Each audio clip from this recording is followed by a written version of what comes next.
Olá, irmãos, tudo bem? A paz do Senhor. Que Deus abençoe você, sua vida, sua casa, sua família. Hoje eu gostaria de estar compartilhando com você um pouco da palavra de Deus. Tá, o tema da nossa mensagem é: não limite o agir de Deus na sua vida. Né? Irmãos, na nossa vida é imposto a nós alguns limites. Né? Eles podem ser explícitos e eles podem ser implícitos. Né?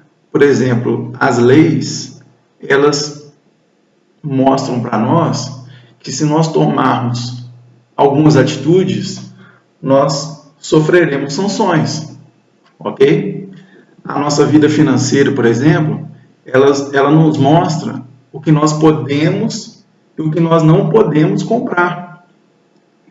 E por aí vai. Então, todas as áreas da nossa vida, nós temos limites. A questão da ética, a questão da moral, é o que a sociedade aceita, o que não é aceito.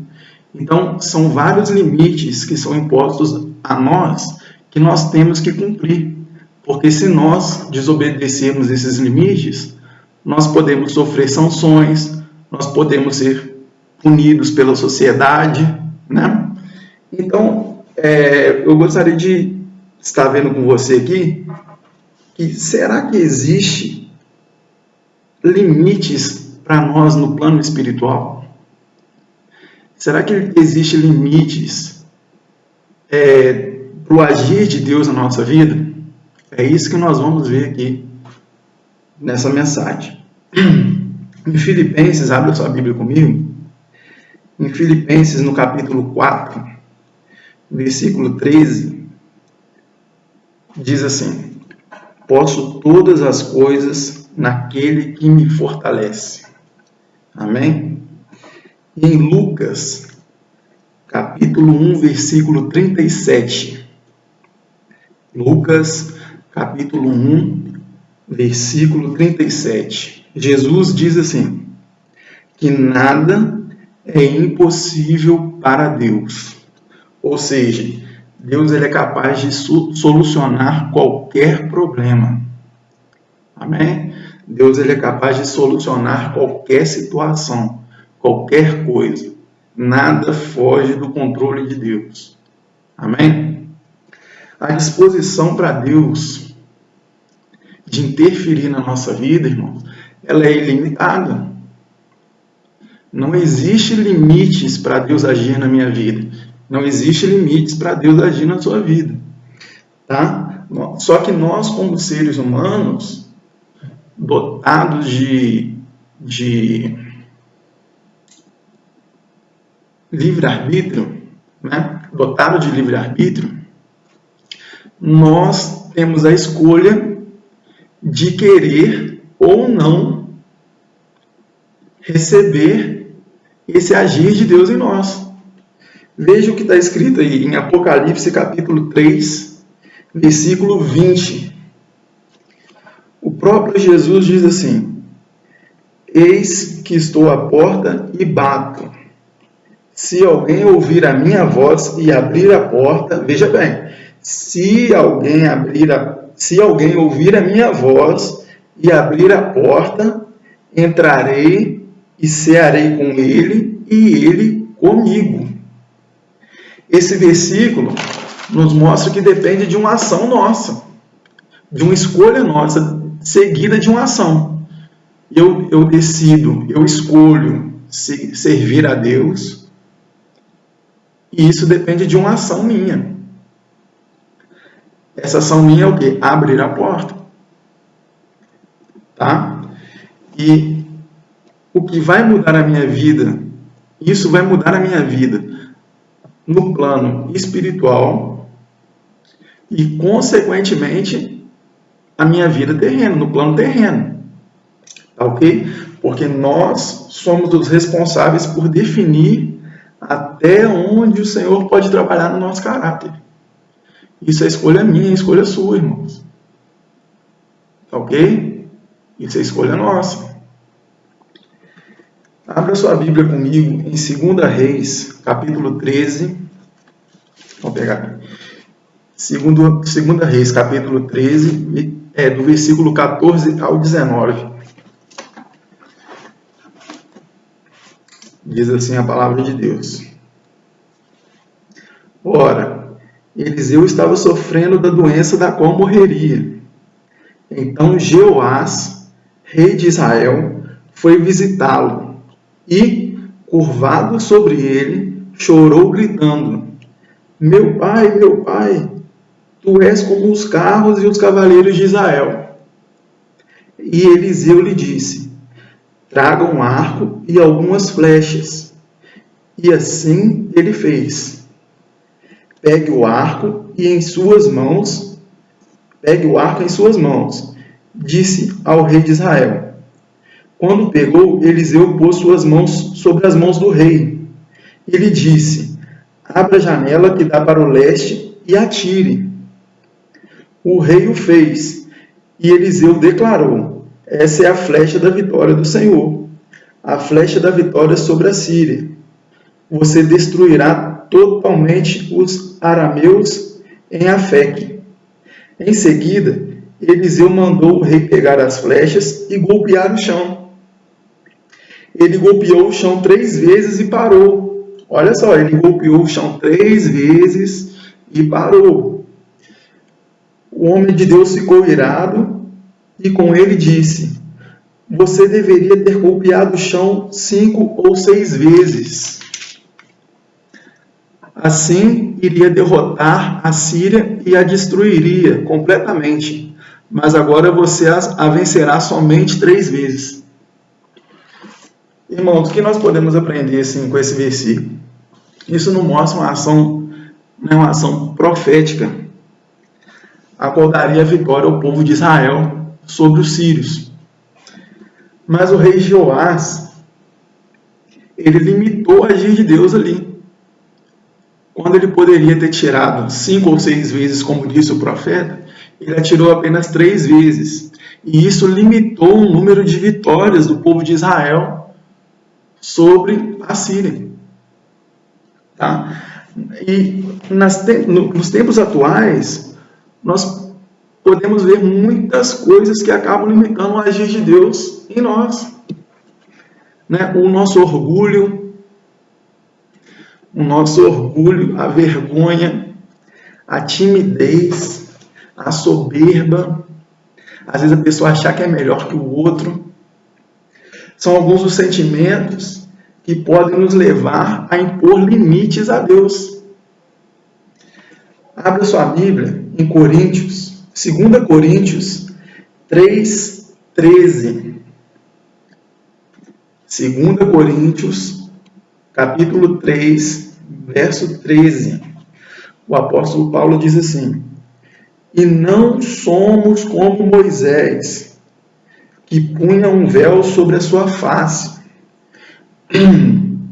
para que os filhos de Israel não olhassem o resplendor que se desvanecia. Irmãos, a palavra de Deus nos mostra, né, que quando Moisés teve um encontro com Deus, onde Deus escreveu ali os 10 mandamentos, né, quando Moisés desce do monte, a palavra de Deus diz que o rosto de Moisés brilhava, resplandecendo, refletindo a glória de Deus, por ele ter tido um encontro, né? Um encontro com Deus. Então o rosto de Moisés brilhava. E toda vez que Moisés encontrava com Deus, esse fato ocorria, o rosto dele realmente brilhava. Só que entre um intervalo e outro desses encontros, conforme o tempo ia passando, o apóstolo Paulo nos mostra aqui que o brilho do rosto de Moisés ia desaparecendo, ele sumia. E Moisés preocupado, olha só, irmãos, Moisés preocupado com o que as pessoas iriam pensar dele, porque o brilho estava sumindo. Moisés, então, coloca um véu no seu rosto para que as pessoas não vejam, para que as pessoas não vissem que o brilho do seu rosto estava sumindo. O que as pessoas vão pensar de mim? O brilho da glória de Deus está saindo do meu rosto, está sumindo da minha face. Moisés se viu preocupado com essa situação, né? Então, Moisés colocou um véu, não querendo ludibriar, enganar, mentir, dizendo que o brilho ainda estava ali. Não, ele queria apenas esconder. Ele queria apenas esconder para que as pessoas não vissem que o brilho da glória de Deus estava saindo do seu rosto. Tá?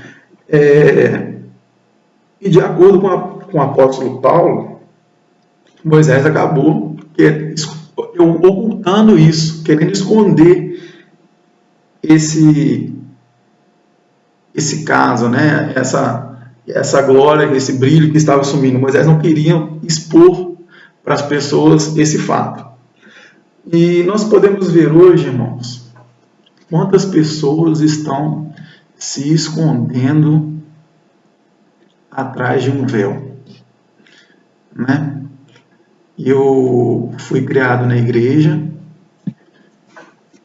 e eu já vi muita coisa acontecer, né?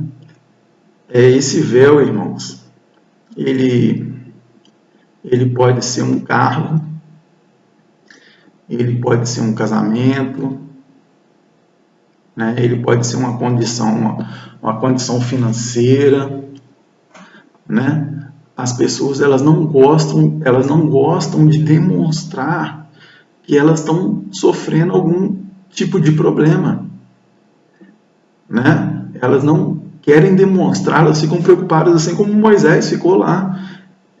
O que as pessoas vão pensar de mim? O que as pessoas vão pensar? Vão pensar que eu estou com problema.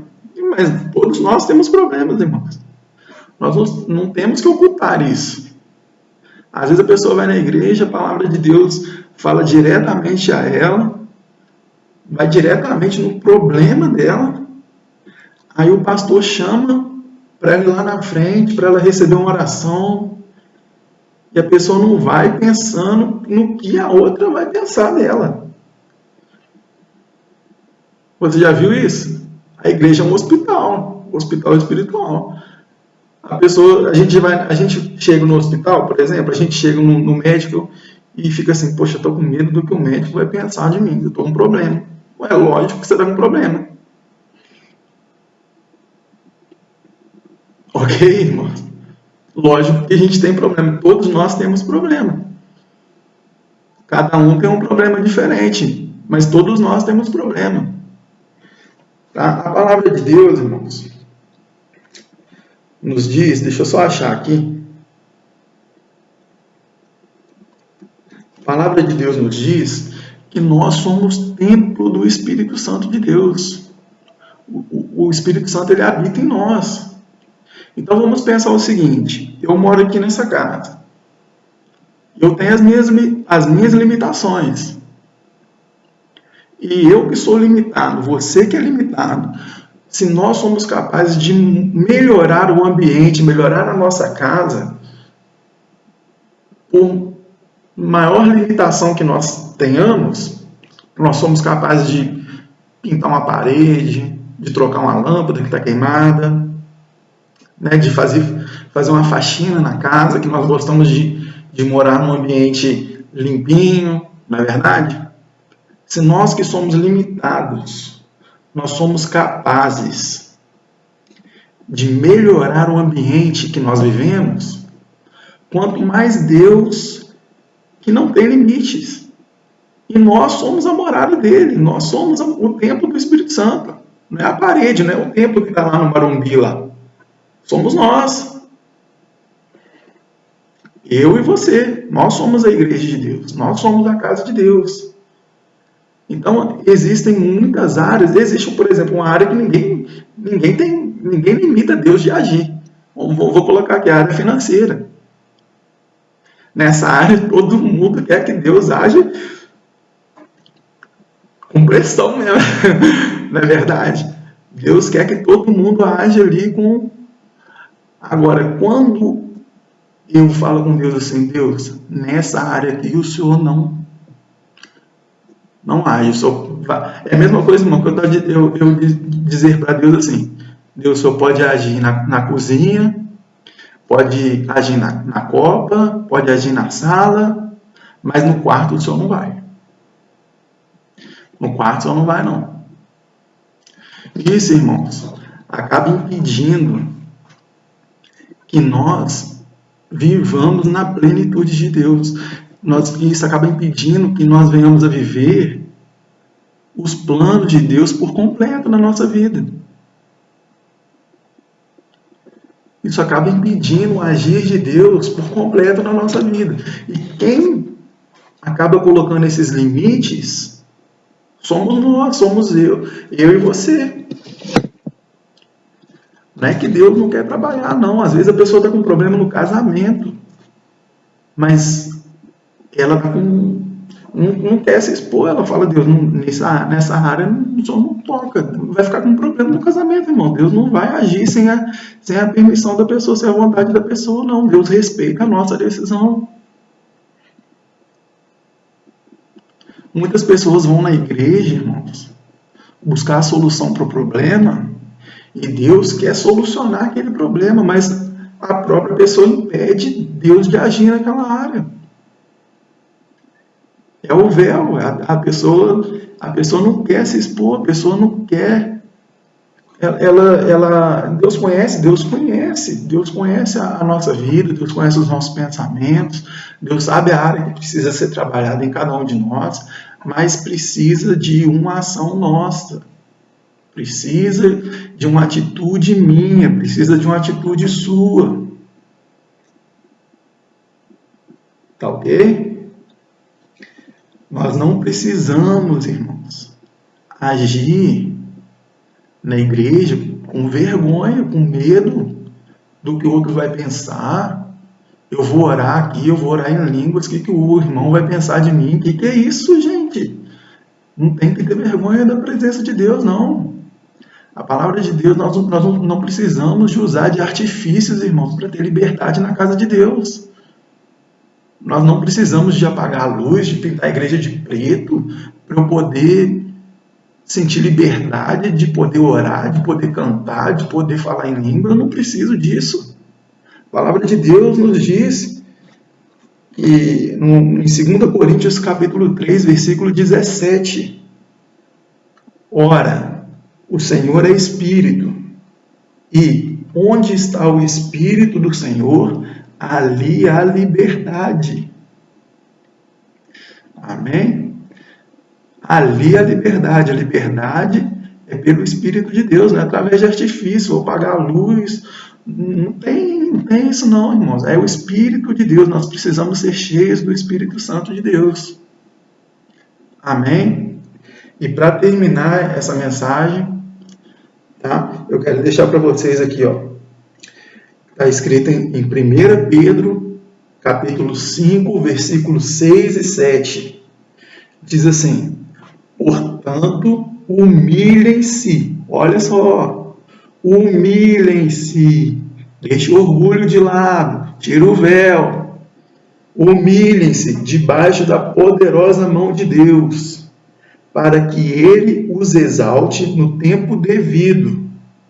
Lancem sobre Ele toda a sua ansiedade, porque Ele tem cuidado de vocês. Humilhem-se, tire o véu, não se esconda. Não tente demonstrar uma coisa que não está acontecendo. Nós estamos ali diante do altar de Deus, diante da presença de Deus, para buscar, para rasgar o nosso coração. Tá? E Deus sabe, Deus conhece a nossa vida. Mas depende de uma atitude nossa. Depende de nós. Nós não podemos colocar limites. Nós não podemos impor limites a Deus. Amém? Eu vou deixar esse versículo para vocês aqui, encerrando a nossa mensagem. Então, irmãos, que essa palavra possa realmente ter falado no seu coração. tá? Que Deus possa tocar na sua vida, que todas as barreiras que estejam impedindo a sua vida, seja no casamento, na vida financeira, na saúde, na vida espiritual, que todas essas barreiras, que elas possam cair em nome de Jesus na sua vida. Que não haja mais limites para o agir de Deus, para o trabalhar de Deus na sua vida. Que Deus possa te abençoar grandemente e que a partir de hoje, você possa viver a plenitude, se você possa viver na plenitude de Deus. Todos os sonhos de Deus, a palavra de Deus nos diz que os sonhos de Deus são maiores do que os nossos, os caminhos de Deus são mais altos que os nossos. Amém, irmãos? Que Deus abençoe a sua vida, que a partir de hoje a sua vida seja transformada. Se você tem algum problema nessa área, de chegar na igreja, de sentir vergonha, né? Às vezes é isso que está impedindo o agir de Deus na sua vida, que isso possa acabar em nome de Jesus. Amém? Que assim que acabar essa pandemia, a sua postura na igreja, né? A sua maneira de agir na igreja, que ela seja mudada, para que Deus possa agir na sua vida, agir na sua casa, na sua família. Amém? Que Deus abençoe a sua vida. Um forte abraço. Que Deus abençoe a sua casa, a sua família. Nós estaremos juntos em nome de Jesus em breve. Amém? Deus abençoe a sua vida. Em nome de Jesus. Forte abraço. Tamo junto.